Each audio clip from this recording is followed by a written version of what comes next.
En unos segundos vamos a iniciar los mejores éxitos. Andrea, ya te Gracias. comento entonces por WhatsApp para que inicies.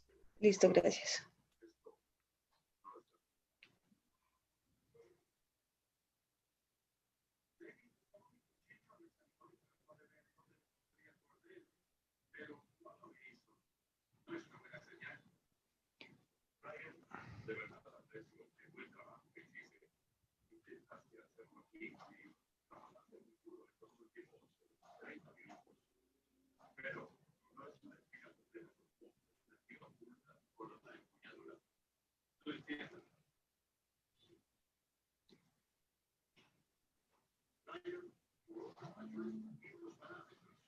Buenas tardes, soy Andrea Ruiz, médica especialista en la actividad física y del deporte en Compensar.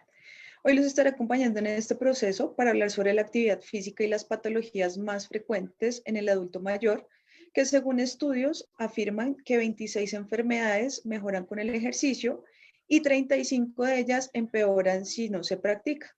Así que en nombre propio de Compensar, les doy la bienvenida a todas las personas que ya están conectadas en este Facebook Live con nuestro invitado, el doctor César Giovanni García, para el conversatorio Más Vital y Saludable después de los 60. El doctor García es médico de la Universidad Nacional, especialista en medicina del deporte de la Universidad del Bosque, con más de 20 años de experiencia en prescripción del ejercicio y capacitación en actividad física y fitness. También cuenta con experiencia en actividad física para personas de tercera edad o con enfermedades crónicas no transmisibles. Doctor, buenas tardes. Doctor, tiene el micrófono apagado. Cierto. Hola, buenas tardes a todos. Gracias, Andrea. Buenas tardes. Y encantado de estar aquí. Gracias por la invitación.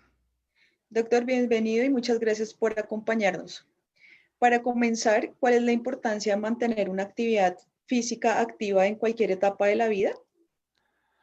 Bueno, para los que escuchan y para todos es muy clave porque cuando uno mira la evolución, siempre hemos evolucionado en movimiento y prácticamente nuestro cerebro, nuestro sistema osteomuscular y todo nuestro metabolismo está diseñado gracias a esa evolución que hemos hecho en movimiento. Hace unos 50.000 años somos Homo sapiens y hace apenas, si acaso, unos 50, 100 años nos hemos vuelto algo sedentarios, hace unos 10, unos 20 años muy sedentarios. De tal modo que estamos diseñados para movernos. A cualquier edad, la idea es mantener ese estímulo biológico porque no solo nos estimula la parte psicológica, sino que nos previene un mundo de enfermedades que, como los acabo de enumerar ahora la doctora Andrea, nombró como 50 y algo, algunas que se previenen, que se mejoran con ejercicio, otras que se empeorarían si no hacemos ejercicio. La lista puede ser mucho mayor. En Compensar es muy importante el acompañamiento a nuestros usuarios y para realizar una adecuada actividad física según su edad y el estado de salud. El último semestre del 2019 recibimos 3.252 citas con médico deportólogo y actualmente con la novedad de salud pública hemos llegado a la casa cerca de 1.000 personas por medio de consulta virtual para orientar un adecuado entrenamiento y acondicionamiento físico. Doctor, enfocándonos en la población de la tercera edad, ¿qué preparación previa de tener el adulto mayor antes de hacer algún ejercicio? Mira, muy clave, doctora, esto porque siguiendo con la línea de lo que veníamos, tendemos a pensar que el ejercicio es para los muchachos, el deporte, y cada vez la ciencia nos ha comprobado que el ejercicio se salió de ese ambiente, desbordó y nos demostró que está en el ambiente de la salud. Y es más, se salió de la juventud y cada vez hay más evidencia de que a más años, más importante el ejercicio y ojalá más días deberíamos hacer actividad física para un buen proceso de envejecimiento y prevenir muchas cosas. Ya lo que me pregunta específicamente, sí es recomendable que toda persona mayor de 60 años ojalá visite el médico especialista en actividad física, medicina del deporte, ya que como médico uno le hace una serie de exámenes porque hay que ver si hay enfermedades que vengan de años, enfermedades que estén apareciendo o factores de riesgo que hagan que aumente el riesgo de aparición de enfermedades, por un lado, y por otro lado es importante mirar qué nivel de actividad física tiene cada quien, qué gustos tiene por el ejercicio, qué tan familiarizado está con las diversas formas de ejercicio, y hay una serie de test que tiene uno a la mano para determinar cuál es el nivel de condición física de la persona para saber hacerle un programa individualizado de acuerdo a sus necesidades, a sus patologías, a lo que le gusta y a cómo está. ¿Qué tipo de alimentación se puede recomendar antes, durante y después del ejercicio? Bueno, aunque depende mucho, mucho de cada quien, uno de los principios del ejercicio se llama la individualidad, que dice que cada quien tiene que hacérsele algo diseñado a la medida de esa persona. Pero sí hay unas cositas generales como no asistir al ejercicio en ayunas, o sea que es bueno, ojalá 1 hora, 2 horas antes, no, unas 2 horas antes o más, si se ha hecho una comida fuerte. Si ha pasado más tiempo y ya pasó la comida fuerte, desayuno, almuerzo, comida, la idea es comer algo 1 hora antes que sea de fácil digestión, o sea que no tenga grasa, ojalá no mucha proteína, más carbohidrato. Si se olvidó de todo y uno va a empezar a hacer el ejercicio, pues ojalá una bebida tipo jugo en lo más cercano a lo natural. Y todo depende de los objetivos. Si yo quiero bajar de peso, seguramente modifico un poquito estas cosas, pero siempre hago el paréntesis y la recomendación que nos asesoremos de un nutricionista. Es muy clave eso. Además que el médico, nosotros hacemos la recomendación, pero es bueno el profesional en nutrición porque él va a especificar las necesidades de cada quien. En cuanto a la hidratación, perdón, en cuanto a la hidratación, es bueno hidratarse antes, durante y después, como medida general. Ya como medida individual hay gente que suda más, depende del ambiente en que va a entrenar, entonces hay quienes se tienen que hidratar un poquito más antes, mucho más durante, mucho más después. Si quiero bajar de peso, ojalá predominar el agua. Si soy muy delgado, pues seguramente después de 1 hora de tomar agua y sigo haciendo ejercicio, seguramente voy a necesitar una bebida energética, no energizante, sino energética, que es algo diferente. Doctor, ya que tocó el tema de la hidratación, ¿cuál es el hidratante que deberían tomar nuestros pacientes durante el ejercicio o antes del ejercicio? Bueno, el que más se recomienda, en realidad el que más estudiado está y más comprobado es el agua. Eso es lo que más necesitamos todos, salvo que uno como médico o el nutricionista le indiquen que por necesidad, digamos que es una persona que suda mucho, uno que va a hacer ejercicio en ambiente caliente, dos, que es muy entrenada. Hay personas mayores de 60 que tienen muy buena condición física y van a hacer un ejercicio muy intenso, seguramente necesitan más cantidad de agua.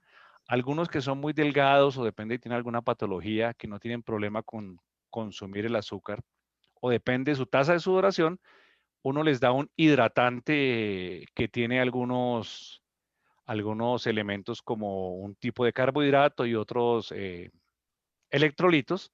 Y hay como bueno, mentiras, hay como 3 o 4 marcas que me acuerdo, pero hay muchas marcas ya muy buenas para hidratación. Bueno, recordemos a todos nuestros usuarios que se van conectando, los invitamos a que vayan haciendo todas las preguntas que tengan para que el doctor Giovanni nos las vaya respondiendo. Doctor, según los pacientes con aquellas patologías o con enfermedades crónicas no transmisibles como como la hipertensión y la diabetes, ¿deben tomar su medicamento antes o después del ejercicio y por qué lo deben hacer o de qué forma lo deben hacer? Eso es clave, ¿no? Eso tiene mucho que ver con el horario del ejercicio. Una cosa es hacerlo temprano en la mañana, muchos de los antihipertensivos y la mayoría de los medicamentos también para diabetes que son orales, o sea, tomados en tabletas, se toman en la mañana. Pero digamos que no hay tanta relación directa. Muchos medicamentos para la tensión se toman en ayunas, hay que separar la comida por ahí 1 hora. Digamos que uno toma el medicamento, a la hora come, la idea es esperar por lo menos unas 2 horas, hablo del desayuno, perdón, para hacer el ejercicio. En el caso de los medicamentos para la diabetes, ocurre lo mismo. Algunos se toman con el desayuno y con la comida. La idea es esperar las 2 horas que se han de esperar después de una comida fuerte. Y si no es a esas horas, generalmente casi ningún medicamento se da en horas intermedias de estos medicamentos, excepto la insulina que tiene otras características. Aquellos pacientes que han tenido episodios de infartos, ¿cómo deben retomar o iniciar para hacer ejercicio? Oh, eso es un buen punto porque después de los 60 años ya hay más cantidad de gente con infartos o con enfermedad coronaria, que es la enfermedad que causa el infarto.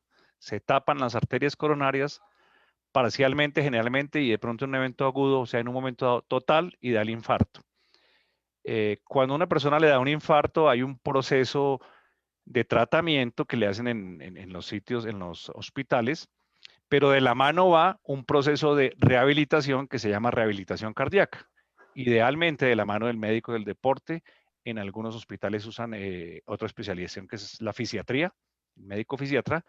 Uno como médico del deporte diseña un programa de fase 1, 2, 3, 4. Al principio es en el hospital, luego en el hospital hace una fase 2 también, donde la persona ya no está hospitalizada, pero va hasta el hospital. Y ya cuando tiene un nivel mínimo de condición física, le han monitorizado que hace ejercicio y no tiene problemas al hacer ejercicio, ha hecho un aprendizaje además y ha hecho un cambio, por lo menos ha hecho conciencia de cuáles hábitos debe cambiar. Ahí la persona, digámoslo así, entre comillas, le dan de alta y lo envían a un programa de nivel 3. Muchos de esos ya se pueden hacer en ciertos centros de acondicionamiento físico, gimnasios, con supervisión del médico del deporte.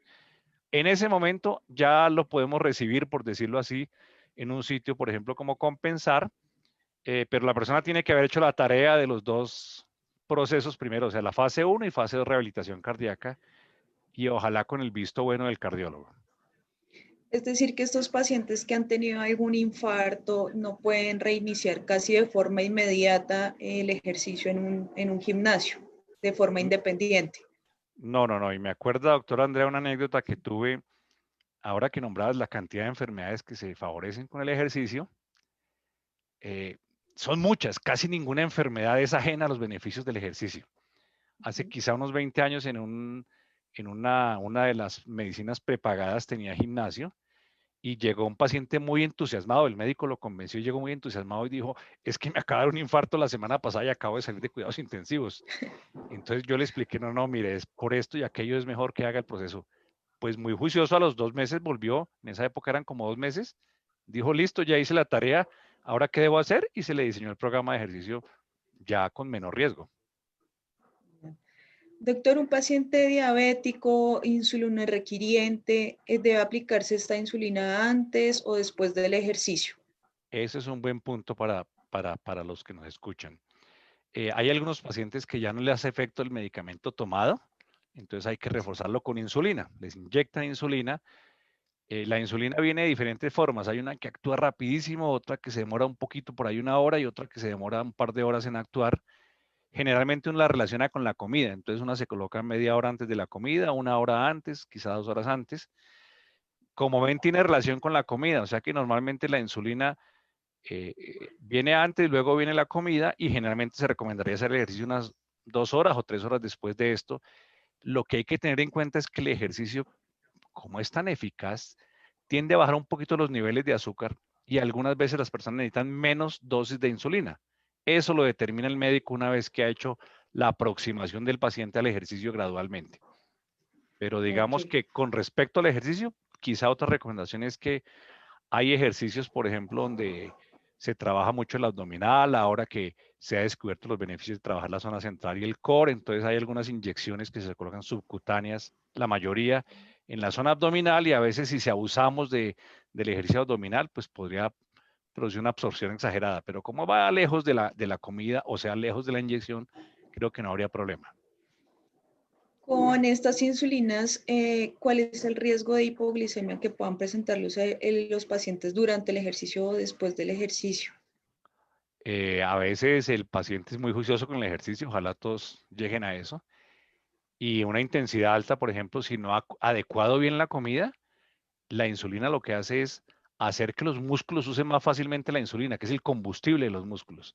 Entonces, si el músculo pide mucho combustible, o sea, pide mucha glucosa, mucho azúcar, baja los niveles en sangre y nos puede dar un desmayo que en el argot médico se conoce como una lipotimia, o sea, un desmayo. Y la idea es adecuar la dieta para que no ocurra esto. Gracias, doctor. Doctor, Mari Beltrán nos pregunta, ¿cuáles son las bebidas energéticas? Oh, Mario, buena pregunta. La bebida energética, digámoslo así, por excelencia, digo yo por excelencia es porque fue la primera en llegar al mercado con estudios, es el Gatorade. Sin embargo, en el deporte y en la medicina uno tiende a usar bebidas que tengan esas características, pero con menos concentración de glucosa, o diluir un poquito el Gatorade. Actualmente hay en el mercado está el Gatorade, el Powerade, el Activate, Y ha salido en el mercado hace unos 2 años una bebida que tiene muchos estudios y muchos respaldos en el medio del deporte que se puede usar en la parte clínica, se llama Titanium. Es una medida de producción, de fabricación colombiana. La conozco de cerca porque trabajaba en un centro de alto rendimiento donde evaluaron la bebida y los nutricionistas, el pool de nutricionistas de allá que era muy dedicado a esto, concluyó que las concentraciones de esta bebida eran muy adecuadas para la actividad física y para la salud. Se llama Titanium y se consigue en almacenes de cadena también, como las otras. Gracias, doctor. Recordemos a nuestros invitados, todos los usuarios que se están conectando, que vayan enviándonos sus preguntas, todas las dudas que tengan para irlas solucionando. Doctor, hablando de las enfermedades crónicas, ¿se puede hacer ejercicio con el diagnóstico de algún tipo de cáncer? Sí, sí, sí. De hecho, que en muchos tipos de cáncer no solo se puede, se debe. Lo que pasa es que la gente a veces asocia ejercicio con ejercicio intenso. Y hay muchas formas de ejercicio, entonces hay que evaluar cada paciente y evaluar cada tipo de cáncer. Acordémonos que hay unos tipos de cáncer donde la gente le hacen quimioterapia por ciclos y la persona en el momento del ciclo no puede hacer nada, tiene que descansar y recuperarse porque además los síntomas, la reacción secundaria no le permite hacer nada más. Pero luego entra una fase de un par de semanas donde puede ir al gimnasio de acuerdo a su nivel de condición y hacer un plan de ejercicio que es cierto, baja la intensidad, baja la frecuencia, baja los parámetros de carga, llamamos nosotros, porque la persona sí se disminuye la condición con la quimioterapia. Ahora, hay otros tipos de cáncer que no tienen esa dinámica y de hecho se ha descubierto que el ejercicio no solo alivia la parte mental, estimula y modula el sistema inmune, sino que parece que contrarresta los efectos negativos del cáncer y además ayuda a la curación del cáncer. O sea, esa ayuda parece porque modula el sistema inmune y hace que el sistema inmune reconozca el cáncer como algo extraño y lo ataque en forma más fácil. Es más o menos por ahí funciona el Es decir, que ejercicio. para todos aquellos pacientes con cánceres son más los beneficios que tiene el ejercicio que cualquier tipo de riesgo. Cierto, cierto. Sí, con la acotación y la aclaración, me perdonan la publicidad que nos hacemos, pero ojalá yendo al médico del deporte, porque uno tiene que individualizar cada paciente y el ejercicio como medicina es una medicina que hay que saberla dosificar. Hay que saber qué cantidad, cada cuánto, qué necesita cada quien. Y pues eso es un arte muy bello, pero ojalá en manos de un especialista. Gracias, doctor. Doctor Jorge Moreno nos pregunta, me gustaría saber cómo un paciente con síndrome de Gilbert podría realizar actividad física. ¿Qué recomendaciones nos podría dar? Ya, bueno, un paciente con síndrome de Gilbert es un paciente que seguramente es algo itérico, tiene elevadas las enzimas que demuestran que hay inflamación hepática. Generalmente ellos no tienen contraindicación, ninguna contraindicación del ejercicio. Ellos lo que les preocupa a veces es que se ven itéricos y amarillos, eso lo maneja muy bien el especialista en gastroenterología, pero no hay una contraindicación ni una especificación especial que uno diga con este paciente, excepto pues cuadrarle muy bien su dieta y su hidratación. De resto depende del nivel de condición física de cada quien. Si está muy en sobrepeso, si es delgado, si ha hecho ejercicio toda la vida, si no lo ha hecho, y de los test que le hacemos para ver su nivel de condición física. Gracias, doctor. Espero, Jorge, que haya quedado, si tiene dudas, siga tranquilo, si le queda alguna duda. Claro que sí, esa es la idea, que sigan preguntando, que todos nuestros invitados, usuarios se vayan conectando y nos vayan enviando todas sus dudas. Doc, ¿cómo se mejoran las capacidades físicas en el adulto mayor con osteoartrosis a través de la actividad física? Oh, buen punto, buen punto. Mira que hay algo bonito que se ha visto últimamente. La osteoartrosis, para los que no lo saben y los que saben, es un desgaste de las articulaciones. Ese desgaste es, digámoslo entre comillas, casi que empieza a los 30 años y no se nota, a los 40 menos, y más o menos a los 50 ya se puede hacer sintomático, o sea que ese desgaste que es natural ya puede producir dolor de las articulaciones. Entonces el dolor de la rodilla cuando subimos o bajamos escaleras, algunos cuando trotan o trotamos.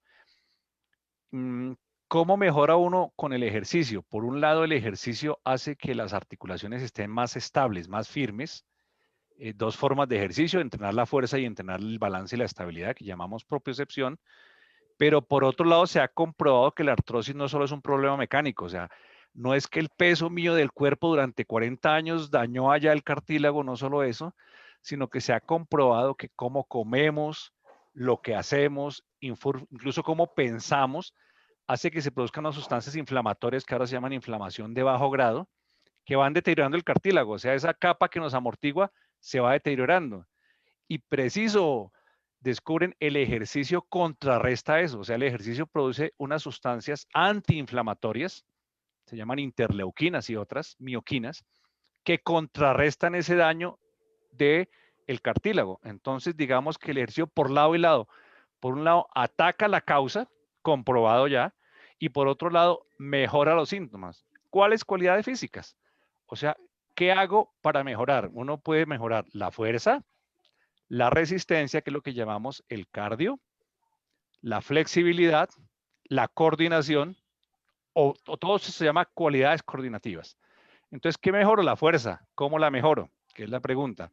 La puedo mejorar en el gimnasio con una buena supervisión. Está comprobado que si uno mejora la fuerza del muslo, o sea, la cara anterior del muslo, o sea, el cuádriceps, la cara posterior llamamos isquiotibiales, con cifras se ha comprobado que mejora los síntomas y el dolor disminuye de la artrosis. No solo eso, si mejoramos la zona central del cuerpo, lo que llamamos el core, amortiguamos mejor el cuerpo. Y por otro lado, si mejoramos la estabilidad y el equilibrio, que esto se hace con ejercicios en un pie o en superficies inestables, también mejoramos. Ahora pasemos al cardio. Uno dice, pero es que no puedo trotar, no puedo caminar duro a veces. Entonces tenemos los medios acuáticos, pueden ser, depende de cada quien. Podemos mejorar también con máquinas que disminuyen la carga, como por ejemplo la elíptica, o como por ejemplo alguna de las bicicletas estáticas o alguna de las bicicletas de spinning, no la clase, sino la bicicleta. Y de esta forma mejoraríamos la resistencia y además la fuerza. Cuando uno hace bicicleta, elíptica, todas estas máquinas mejora la fuerza. El equilibrio sí hay que mejorarlo fuera de la piscina. O sea, la piscina nos puede ayudar en el cardio, en la fuerza, pero el equilibrio de esa parte hay que dedicarle sus minutos diarios, ejercicios parados en un pie, ejercicios en balones, ese balón grande, nosotros llamamos el balón de fútbol. Hay unas cojines que son inestables, depende del nivel de la persona.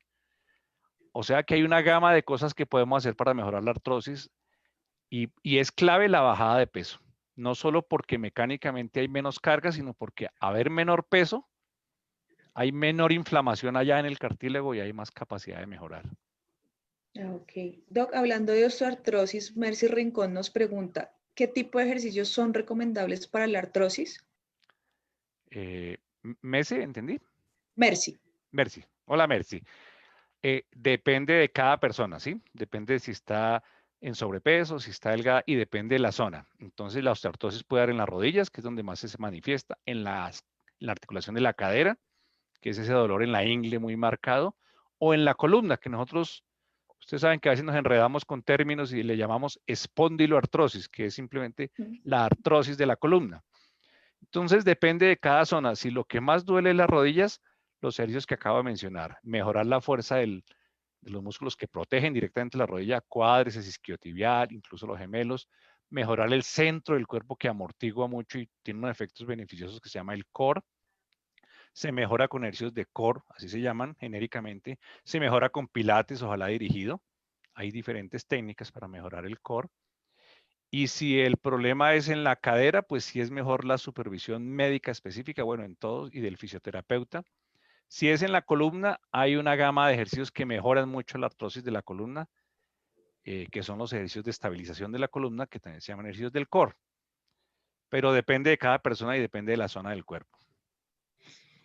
Con estos pacientes que padecen de artrosis, ¿hay alguna contraindicación de algún tipo de ejercicio? Sí, sí, hay el impacto. El impacto, o sea, ¿qué nos produce impacto? Caminar muy rápido si estoy muy sintomático y muy gordo. Eso me puede afectar, o sea, trotar.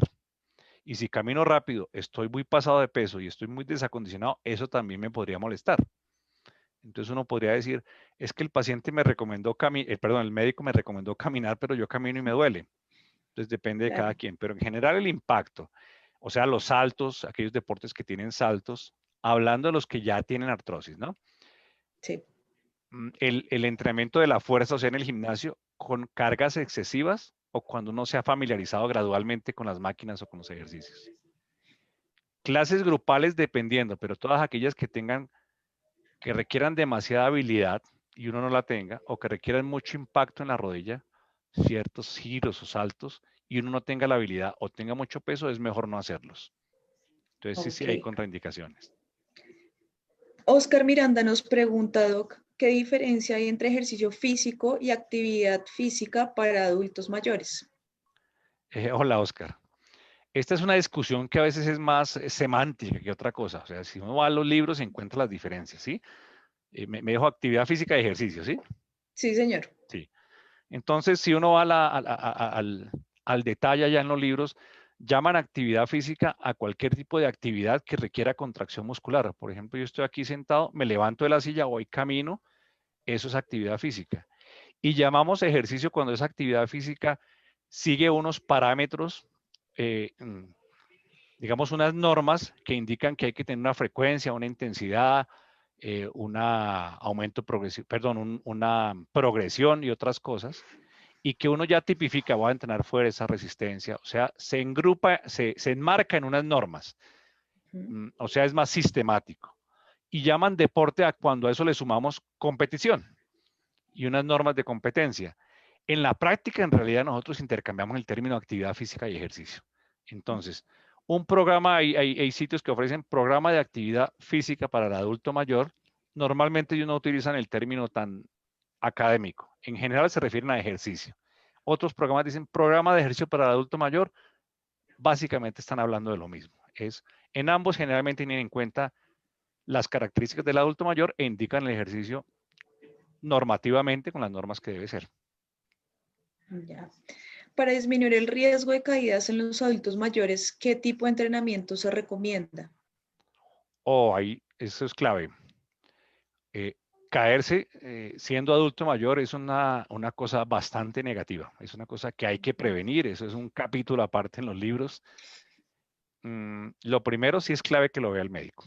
Nosotros lo que lo vemos, los gerontólogos también, nosotros le hacemos una serie de test y hay unas escalas para mirar el riesgo de caída, así se llaman, escala para riesgo de caída. Hay una que se llama la escala de Tinetti, que son como 14 variables donde uno interroga si hay antecedentes de caídas, le hace unos test ahí sentados, de pie, caminando, y uno evalúa el riesgo que la persona tiene de caerse. De acuerdo a esos test que uno hace, implementa un programa de ejercicio que generalmente se enfoca en primer lugar en mejorar el balance y la estabilidad de la persona. Todo lo enmarcamos en un término que llamamos propiocepción y en mejorar la fuerza. La gente a veces le olvida la fuerza y resulta que si uno tiene una mejor fuerza en el centro del cuerpo, en el core, una mejor fuerza de las piernas, pues uno puede estabilizar más fácil el cuerpo haciendo los ejercicios de estabilidad. Digamos que esos son los dos componentes, pero como la persona adulta mayor tiene patologías crónicas y además necesita como cualquiera un ejercicio integral, entonces le agregamos el ejercicio cardio, que también le ayuda directamente a 1000 cosas e indirectamente al riesgo de caída, porque el solo hecho de caminar, ya al mejorar la habilidad de caminar, disminuye el riesgo de caídas. Si uno hace la elíptica, también disminuye el riesgo de caídas. Entonces, todo esto va de la mano, pero haciendo énfasis en estabilidad y balance, digamos, propiocepción y en fuerza. Gracias, Doc. Le recordamos a todos nuestros invitados que nos sigan enviando sus preguntas, sus dudas, para que el doctor nos siga contestando. Doctor, ¿a todo adulto mayor con patologías se le debe realizar prueba de esfuerzo antes de un entrenamiento físico? Bueno. Digamos que la Organización Mundial de la Salud ahora habla del adulto mayor después de los 65 años. Hasta hace poco era desde los 60 en adelante. Entonces depende de cómo lo tomemos. Si hablamos de 60 años en adelante, uno como médico evalúa a la persona.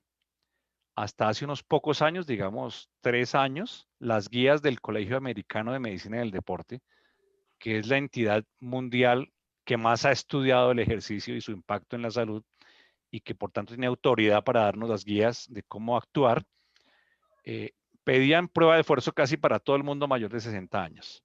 Ahora ellos evalúan desde las guías del año 2018, lo que le dicen a uno es que Sí hay que tener en cuenta los factores de riesgo, pero hay que tener en cuenta la experiencia previa al ejercicio, el nivel de condición actual y otros factores de riesgo ya más, digamos que le dan importancia a ciertos factores de riesgo como hipertensión activa, como diabetes, como sedentarismo. Entonces uno como médico evalúa quién necesita y quién no necesita. Un ejemplo, hay una persona que toda la vida ha hecho ciclismo. Llega a los 62 años, 61, es una persona que se ha cuidado, ha hecho su ciclismo, quiere entrar al gimnasio, no tiene sino por ahí uno o dos factores de riesgo, la edad y si acaso la hipertensión controlada. Uno generalmente evalúa o no y muchas veces uno puede llegar a la conclusión de que por ahora no necesita la prueba de esfuerzo. Sin embargo, si hay el recurso, vale la pena tomarla, no sobra en un ambiente clínico. O sea, es una prueba que uno no hace en el gimnasio, porque por principio esa prueba de esfuerzo lo que busca es estresar el corazón para ver si presenta algún síntoma o algún signo. Y si llega a ocurrir y uno no está preparado en un gimnasio, como no lo está uno, porque el gimnasio o el centro médico de condición física no es para eso, por tanto, por norma se hace en un ambiente clínico, en donde si se complica puede ir a urgencias. Ok. Doc, Víctor Cárdenas nos pregunta, ¿qué ejercicios pueden disminuir el dolor de la ciática? Hola, Víctor, ¿qué tal? En primer lugar, es bueno saber si es ciática, ¿no? Digamos que es un dolor lumbar, la gente le tiende a decir ciática, un dolor lumbar que se irradia, o sea que además de la parte lumbar baja, se pasa por el glúteo y por la parte posterior de la pierna. Una de las causas es que se atrapa el nervio ciático, pero hay hernias un poquito más arriba que también puede dar el síntoma. En ambos casos es muy normal que haya una inestabilidad de la columna, o sea, imagínense ustedes allá las vértebras una encima de otra, que algunas como que bailan más que otras. Eso es una columna inestable, por ponerlo en esta forma gráfica.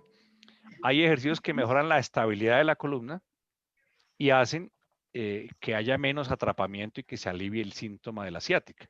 Eso de sí son los de core o estabilidad lombopélvica, que a diferencia de lo que muchos creen deben ser ojalá prescritos en forma muy individualizada, muy particular para cada quien, porque el core tiene muchos aspectos y uno puede tener déficit en un aspecto del core y fortaleza en otro.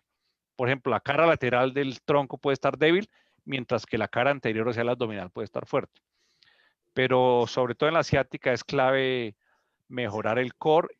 Algo que la gente no cree es la higiene postural, o sea, cómo me siento, cómo estoy en el escritorio, cómo me agacho a recoger algo, cómo me acuesto en la cama a ver la televisión.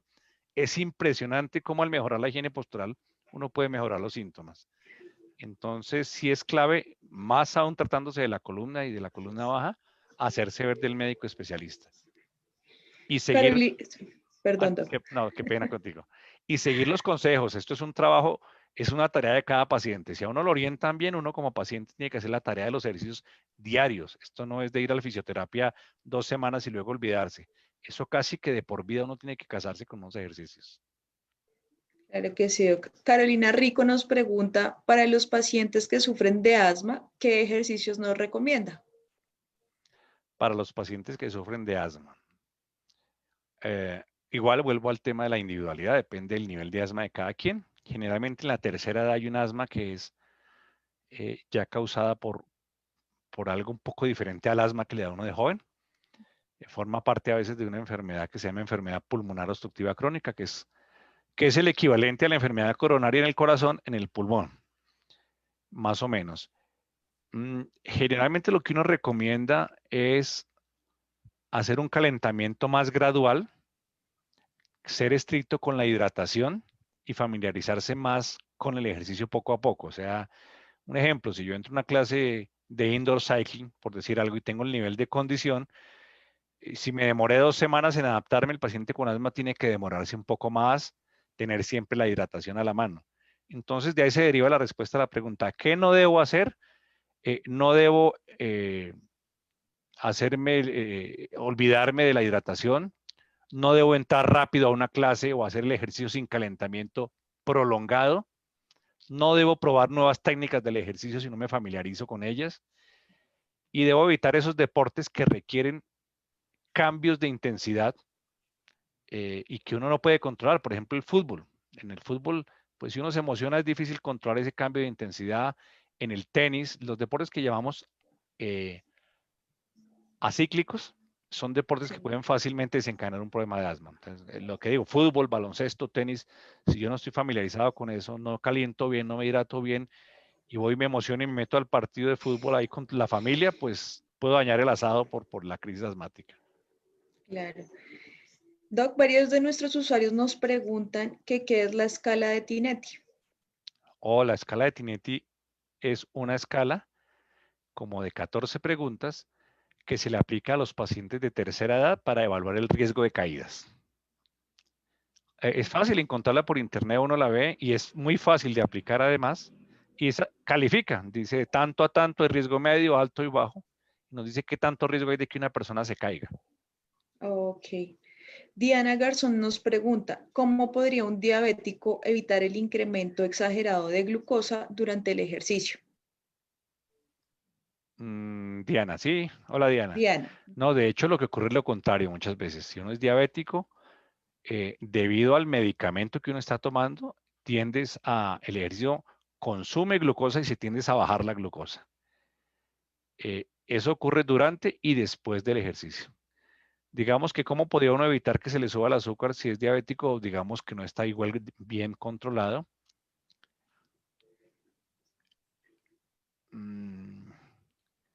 Lo que digo, normalmente el ejercicio lo que hace es disminuir el azúcar. ¿Qué debe evitar uno? Tomar una bebida hidratante, comer algo durante el ejercicio. Digamos que hay gente que puede decir, oiga, es que llevo mucho tiempo en el ejercicio y me voy a comer una barra o algo que no está prescrita como una barra energética o algo así. Eso me podría subir el azúcar. O si uso una bebida energética. O peor aún, una bebida energizante que no se usa, no se debe usar en el ambiente del ejercicio. Bebidas energizantes son como ¿me recuerdas, Red Bull, Andrea? Red Bull y Monster. todos sus familiares. Esas sí pueden alterar mucho el metabolismo y subir la glicemia y además tiene cafeína que eso lo deshidrata un poco. Otra Doc, cosa ahí, perdona. Sí. Para Diana. Generalmente cuando uno es diabético y va a tener disciplina en el ejercicio es bueno tener a la mano el glucómetro. Entonces uno se toma la glicemia antes del ejercicio, sobre todo no todos los días, pero los primeros días que se va a adaptar al ejercicio nuevo y mira cómo está el nivel de glucosa. Si está normal, haga el ejercicio tranquilo. Si está bajo, casi no ocurre esto, pues seguramente ya ha hablado con el nutricionista y tiene una bebida a la mano energética, la prescrita para esa persona, en menor cantidad para que suba a cierto nivel el azúcar. Y si el azúcar está alto antes del ejercicio, pues depende. Si está muy por encima, muy por arriba, por ejemplo, de 160, es muy probable que es mejor consulte al médico, uno le da algún medicamento, baja el azúcar y hace el ejercicio. Listo, que la pregunta era con respecto a esto. Si estos pacientes insulina requirientes o cualquier tipo de paciente diabético debía tomarse la glucosa antes y después de haber hecho el ejercicio. Bueno, si el paciente La glucometría, perdón. La glucometría, sí. Si el paciente es insulinodependiente, yo creo que eso lo debe hacer solo los primeros días. Digamos que está adaptándose en el centro de acondicionamiento en el gimnasio. La primera semana es bueno que se tome la glucometría para ver cómo inicia el ejercicio. Y no todos los días, no, pero al principio sí hace el ejercicio antes y después a ver cómo se comporta. Con base en cómo se comporta la glicemia antes y después, uno sabe cómo está respondiendo al ejercicio. O sea, no es cuestión de que siempre que hago ejercicio me toca antes y después, no, es solo mientras se adapta para conocer cómo responde el cuerpo. Ese dato se lo lleva uno al médico y uno ajusta de pronto la insulina, la puede bajar o ajusta la dieta. Y eso también es clave. Gracias, Doc. Doc, ya para despedirnos, me gustaría que nos compartiera pues 2 o 3 tips para mantener la actividad física en nuestra rutina y disminuir a todas aquellas enfermedades que caracterizan a la tercera edad. Bueno, voy a empezar por una que no es exactamente de actividad física, pero es que no quiero que se me olvide porque es clave, y es el consumo de proteína. Un elemento clave en la tercera edad es el tomar proteína en forma adecuada. No tomar proteína, envejecer, pasar de los 60 y no hacer ejercicio son 3 elementos que hacen que uno se le atrofien los músculos y eso se llama sarcopenia. Y no es solo la cuestión estética. El que tiene sarcopenia le da más fácil infarto, le da más fácil algunos tipos de cáncer, le da más fácil hipertensión, le da más fácil diabético. Y si no lo convence uno con eso, se envejece mucho más. Entonces, por favor, consuma más proteína, ojalá de origen natural, pero si no hay natural o si la natural no es suficiente porque mi estómago no la tolera o por la cuestión de la capacidad de los dientes, no le tengan miedo a los suplementos de proteína siempre y cuando los formule o el médico del deporte o el nutricionista. Ese es uno. El otro es que, por favor, tengamos la disciplina de ir haciendo ejercicio y lleguemos al objetivo. El objetivo es ojalá al menos media hora diaria de ejercicio a intensidad moderada, no es suave. Mínimo media hora, mínimo. Ojalá todos los días. Uno dice, pero es que yo quiero descansar. Bueno, uno descansa todos los días también, todos los días duerme. Entonces, solo que unos días no es tan duro y unos días es más suave. Pero ese es el objetivo final. ¿Cómo llegar allá? Empecemos con 10 minutos diarios de caminata a los que no hacen ejercicio. Todos los días 10 minuticos. Cuando se vuelva un hábito, lo suben a 15, a 20 hasta que lleguen a la media hora diaria. Y no todos los días a la misma intensidad. Y que hagamos un par de ejercicios de fuerza, mínimo. Sentadillas. Sentadillas ya sea, depende del nivel de cada quien. Si yo necesito cogerme de algo, de una barra en el parque, o tener una silla y simplemente levantarme de la silla y bajar a la silla y hacer, por ejemplo, 3 tandas o series de 8, eso es suficiente. Hay gente que a los 65 años puede hacer una sentadilla normal. Entonces, que haga una sentadilla normal 10 veces, 3 tandas, todos los días. Es un ejercicio muy funcional, es el ejercicio que nos mejora la habilidad de pararnos de la cama, de ir al baño y pararnos de la taza. Incluso los músculos que se trabajan ahí son los mismos que se usan para subir y bajar escaleras. Entonces, ejercicio es clave. Otro es algo de brazos. Empujar algo, por ejemplo. Hacer lo que llamamos push-up. Hace 20 años lo llamábamos flexiones de pecho. Ya se nos ha corregido que no son de pecho, son de brazos. Pero puede ser contra la pared. Si yo no tengo la habilidad para hacerlo con el piso, lo hago contra la pared. Eso mejora la fuerza de los brazos, me contrarresta la osteoporosis de las muñecas. El solo hecho de mejorar la fuerza me mejora un poco de cosas, me estimula el músculo y hace que la proteína que me tomo se asimile más. Y el cuarto tip es hacer un ejercicio de equilibrio y de coordinación diario. Algún ejercicio de coordinación. Bailar eso nos ayuda. Que es que no me gusta caminar. Pégase una bailadita de unos 4 discos todos los días y además haga los otros ejercicios y con eso tenemos. Muchas gracias, doctor. Doctor mucho García, gusto. mil gracias por compartir conmigo y con todos nuestros usuarios su experiencia. Todos los que se conectaron y participaron en nuestro Facebook Live, a todos muchas gracias. Me despido, pero antes quisiera invitarlos para que sigan conectados con nuestra programación gratuita y a visitar la página www.tiendacompensar.com y participar en los concursos virtuales, en los cursos virtuales que tenemos disponibles para toda la familia, y así mantener una salud física y mental mucho mejor. Por último, a visitar nuestras sedes en Cajicá y San Roque, que ya cuentan con todos los protocolos de bioseguridad para recibirlos con actividades de deporte y recreación. Próximamente Chía, deben estar muy pendientes. Buen día y hasta una próxima oportunidad. Buen día, Andrea. Muchísimas gracias. Gracias a todos por asistir. Buen día y animémonos a hacer ejercicio. Muchas gracias, Doc. Buen día, chao.